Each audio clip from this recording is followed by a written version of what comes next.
Bene data bakundwa b'umwami Yesu Kristo, mwese abakurikira izi nyigisho tubahaye ikaze mu biganiro bya Saveur Divine.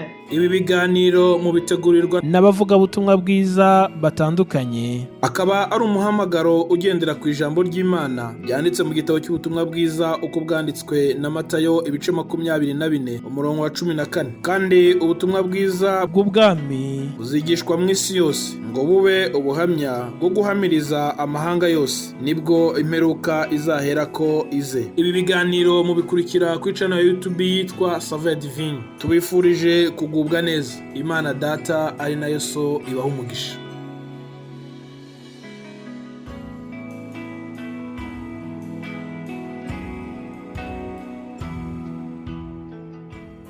Ndabasuhuje mwese abakurikiye ijambo ry'Imana muri kano kanya, muri kumwe na mwene So Rukundo Vincent.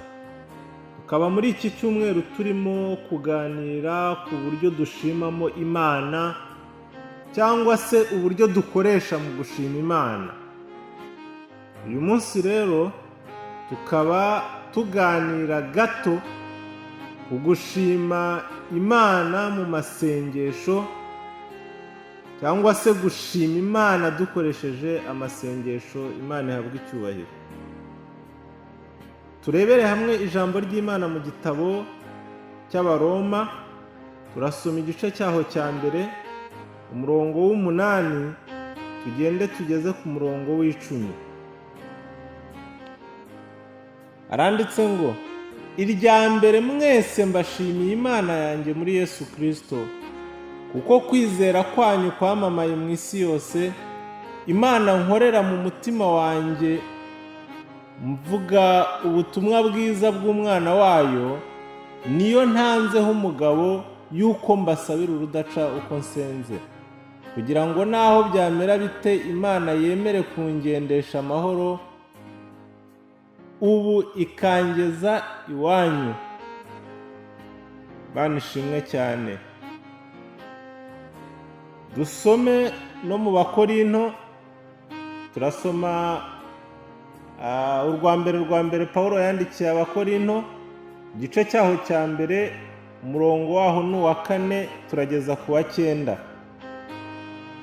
Mbashimira Imana yanjye iteka, nishimira ubuntu bwayo mwaherewe muri Kristo Yesu, kuko muri byose mwatungiwe muri we, mu byo muvuga byose no mu bwenge bwose, kuko ubuhamya twahamije Kristo bwakomejwe muri twe. Bituma mutagira impano yose mubura, mutegereza guhishurwa k'Umwami wacu Yesu Kristo. Niwe uzabakomeza kugeza ku mperuka, kugira ngo mutazabaho umugayo ku munsi w'Umwami wacu Yesu Kristo. Imana niyo kwizerwa, yabahamagariye gufatanya n'umwana wayo Yesu Kristo Umwami wacu. Imana ihabwe icyubahiro. Birashoboka ko nawe nanjye twagira igihe cyo gusenga, ariko dufite intego yo gushima Imana kandi tukayishimira mu masengesho, cyangwa se tukayishima dukoresheje amasengesho. Imana ishimwe cyane. Nk'uko tumaze kubibona haba mu Baroma haba mu Bakorinto, Pawulo yagaragaje uko yashimiraga Imana agira ati, mbashimira Imana yanjye iteka, nishimira ubuntu bwayo mwaherewe muri Kristo Yesu. Imana ishimwe cyane. Hari ibintu yabaga yitegereje Imana yakoze, haba muri aba Baroma haba muri aba Bikorinto ndetse n'abandi, bikamutera gufata igihe cyo gushimira Imana. Imana ihabwe icyubahiro cyane. Akavuga amagambo ameze kuri ngo mbashimira Imana yanjye iteka. Bivuga ngo yafataga umwanya wo gushima Imana, akayishima ku bwabo, akayishima kubw'imirimo n'ibitangaza Imana yakoze hagati muri bo. Imana ishimwe cyane. Nawe usubize amaso inyuma urebe imirimo n'ibitangaza Imana yagukoreye, haba muri uyu mwaka ushize urahasanga byinshi. Haba no mu kindi gihe cyatambutse urasanga Imana yarakoze ibintu byinshi. Ibyo wabishingiraho bikagutera gusenga, ugasenga utagiye kugira ibyo usaba Imana gusa, ahubwo noneho ugiye no kuyishimira ibyo yagukoreye. Imana ihabwa icyubahiro.